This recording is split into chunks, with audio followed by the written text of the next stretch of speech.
Welcome to Narrate No Studio, where true life stories unfold with twists, surprises, and moments you won't forget. Before we start, make sure to subscribe, smash the like, and ring the bell so you never miss a story. And leave a comment down below.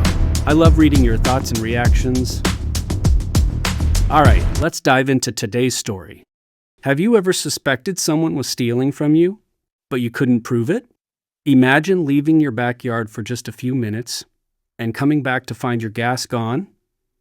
Again, that's exactly what happened to me. I used to keep a 5-gallon gas can on my patio for my lawnmower, nothing fancy, just enough fuel to mow without constant trips to the gas station. But week after week, something strange kept happening. Every time I went to mow, the can was nearly empty, and my mower only had a 1-quart tank. At first, I blamed myself. Maybe I miscalculated, maybe I spilled some, but it kept happening. That's when I realized someone was stealing from me. This was before cheap security cameras, so I had to improvise. I set up my laptop near a window facing the backyard, connected a webcam, and installed motion detection software. Then I left the house like normal. 5 minutes later, the footage showed him, my neighbor, walking straight into my backyard like he owned the place. No hesitation, no concern. He picked up my gas can, poured fuel into his car, then into his lawnmower, and put the can back exactly where it was. Like nothing happened. Watching that flipped a switch in my head. I wasn't angry anymore. I was calm. Because now I had proof, and time to plan. I could have confronted him. I could have called the police.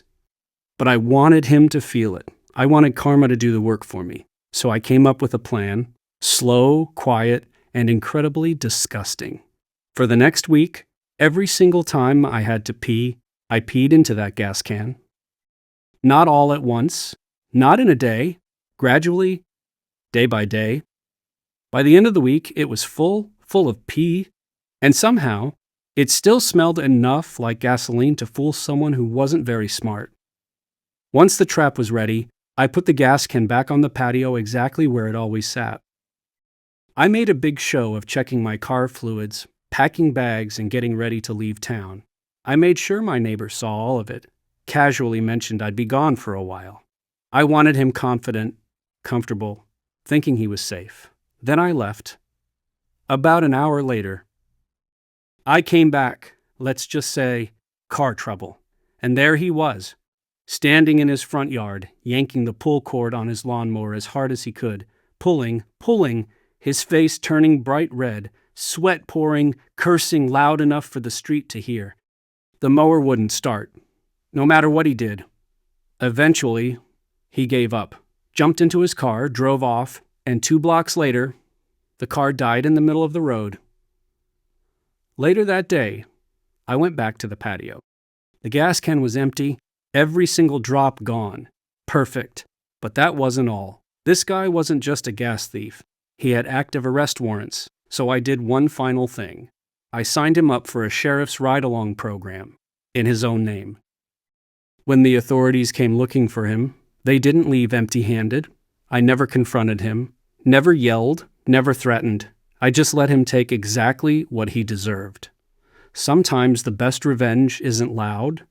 It isn't dramatic. Sometimes it's quiet, patient, and incredibly disgusting. If you enjoyed this story, make sure to like this video and subscribe to Narrate No Studio for more engaging narrations. And tell me in the comments, what would you have done in this situation? Thanks for listening. I'll see you in the next story.